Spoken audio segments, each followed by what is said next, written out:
This is Sports for Real with Coach Hall.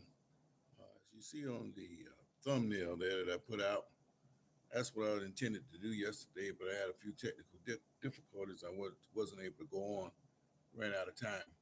I kept it up there to say that he had that outburst about the fans booing him. He got hurt on the field, and then the first time he comes back, the fans booing, and they're expressing their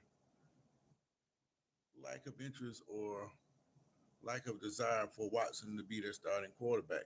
But my question is, if the team brings you in and put you in competition with somebody and you win the job, is it warranted that you get booed? Well, all the other people that you brought in, they had the same opportunity. Why didn't they win the job? A lot of people are still upset with what went down in Houston. And to my understanding, he's supposed to be getting massage, and he was harassed, and then apparently they say he was. I don't know exactly what they were saying. He basically uh, abused the people who were supposed to be giving him massages, sexual harassment, sexual abuse, whatever you want to call it. I don't know exactly what he's accused of in that situation, but I do know one thing: when you make a whole lot of money, that gives you a certain degree of power, and when you have a certain degree of power, people come after you. You are a target. So whether you did it or not, and you get accused of it, you're going to get judged in the court of public opinion. And because you're being judged in the court of public opinion, you're a very public figure, you're going to want that to go away. So what do people in those positions like Deshaun Watson and other high profile people do? They pay the money to make the cases go away. That doesn't mean that they've done anything. Hey, happy birthday, Rosie. That doesn't mean that he's guilty of anything. He just paid the money to make it go away. And this has been going on for many, many, many years. And it's going to continue to go on. Just the other day, I saw in the paper where, was it the 49ers part on it? York? He got arrested for solicitation of prostitution. Huh. Does that mean that he shouldn't have anything to do with the 49ers because he's out chasing prostitutes? What about Robert Kraft? Does he still deserve to be the owner of the Patriots after his foray with the prostitution situation? Hmm. Well, for some reason, certain people like the David Dennis Juniors of the world feel like a guy like Deshaun Watson, because what he's been accused of, he don't deserve to have a chance to play in professional football. Basically, he's saying this guy doesn't have the right to go out and earn a living like anybody else. Hmm. So my question is, it's got to be more to it from Dennis than what he's saying. Now, just a little backstory.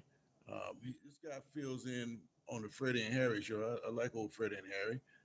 Harry, for whatever reason, I guess he hadn't been on vacation or whatever he is, he hadn't been there. And this guy here, he was on Monday again with Freddie, and you can hear the disgust over the Deshaun Watson situation, like he's affected personally by what's taking place. Um, I'm trying to figure out, man, what's behind all this hate? You're supposed to be a sports person. You give your opinion on the situation, but when you start talking the way he's talking, he's getting deeply personal about this guy, Deshaun Watson, which makes me think, what did he do to you? Did he take one of your women? Did he expose you or something? Did he not give you an autograph or give you the interview that you wanted at a certain time? What is it? And why you might be saying, well, people don't do that. Journalists don't do that. The hell they don't. You know how many Major League Baseball players deserve to be in the Hall of Fame, but they purposely kept them out because they didn't be nice to a writer at some point in their career? They hold grudges like that, and that's what those writers did, especially back then. So who's to say that it don't happen now? So I did some research on this Dennis guy, and you step out there and take a shot with his opinions, and you have to respect that. And he's been an awarded journalist, which you have to respect that. Got nothing personal against him, but it's obvious to me that when he goes to talking about Deshaun Watson, He's talking about this guy like he's done something personally to his family. And I don't understand what it's about. So if he happens to hear this, Mr. Dennis, come on out and tell us why you really don't like Deshaun Watson. And I want you to understand my point of view from this is that powerful men get put in powerful situations and people come after them and they try to, a lot of them try to extort. They try to get whatever they can get. And when they get into these public embarrassing situations, they settle out of court to make the things go away. Watson did it. You mentioned the other day, 21 times you said. Shannon Sharp, he paid off, let that go away. And a whole bunch of other people paid off. So you didn't say the same kind of things about these other people. What is going on with you and Watson? That's what I want to know. So tell the world. Now, as far as the Browns fans, I asked a question. Will the Browns fans still hate Watson if he starts to win? They already got it in their mind that when the Browns play, they automatically going to lose their first couple of games and they're going to bring Shador on like he's going to save them. Well, if Shador was the clear cut starter, why didn't Shador win the job? He had a chance to show what he can do last year in cement the position. He had a chance this year in the preseason to get it. Now they bring in Todd Monken for singing the praises of Watson. Watson's going to have some rust on him, but the man is going to make some plays. He's going to have his team in position to win these games. But what I know about sports fans, they can boo, hiss all they want, but as soon as their team starts to win, they forget all about all this other kind of crap. Um, Take Terry Bradshaw. Terry Bradshaw was booed for years in Pittsburgh. Then they started winning Super Bowls. Now, completely different situation. A lot of guys been on other teams, come back and win Super Bowls for other teams years later. Jim Plunkett is a perfect example. The latest example of that is Sam Donald. I've been team Sam Donald been on since he's been in the league. So you gonna condemn a guy because he made a mistake? Again, I'm not saying what Watson did or not, but I do know he hadn't been convicted of a crime. You settle out of court to make things go away. That happens all the time. But the other thing that I do know about humans, what have you done that you don't want the world to know, that people don't know about? So if you able to talk down on these guys like that, come on out with what you did so we can examine your faults and your struggles. So that's the only thing that I have about that particular situation. You can say what you want, but I just don't believe in taking part in ripping down people just for the sake of getting clicks. I could give a damn if I don't ever get monetized based on the number of viewers. If I have to and go ahead and cause discord and getting back and forth with people all the time, it's not even worth it for that. I'm just speaking my point about what I think about sports, but I'm not fixing to come here and denigrate nobody. And again, when you hear that guy talk about Deshaun Watson, there's something underlining there. And all I want to know from him is what is going on that you hate this guy so much. It's got nothing to do with football. There's something else going on there, and I like to know what it is. All right.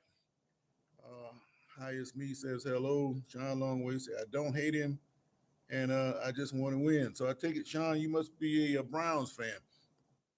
Um, you sound like the rest of the fans, and you got to respect that. You came out and say you want to win, just like most other fans that just want to win. But they automatically got Watson down like it's impossible for him to win. It's not a foregone conclusion that they're going to lose these games.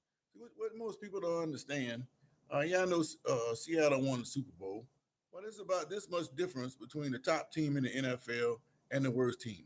A play here or there, hell, a bad call here or there, completely different ball game. I've been watching this stuff for over 40 years. So to say that this guy can't play, if he couldn't play and he was playing so bad like people think that he's playing, he wouldn't be in the league anymore. Yeah, the Browns are on the hook for that contract, but if he was that bad, hell, cut him. Get him on out the building. But they won't do that. Why won't they do that? Because the guy still has value as a player on the field. And as long as you have player potential on the field and they can stick you out there and possibly win some games, all the other crap goes out the window. And until you convince me of that otherwise, that's just the way I feel about it. And like I said, I've been watching this stuff over 40 years. It ain't much I hadn't seen. Matter of fact, there's even patterns to all the stuff that take place. Um, like types of games. There's certain types of games you can just see the way it's going. I can tell you how it's going to end before it even get there. So if you pay attention, you can pick up on things. So the question I ask again: will the Browns fans hate Watson if he wins? And most of you are saying yes. I disagree. Once he starts winning, all the other stuff goes out the door. And I think in your heart, you know the same thing. What did the guy really do? He's got these accusations over him. Okay, everybody gets accused of a lot of things. Like I mentioned, the owners of the NFL, York and what's the cat Kraft in New England.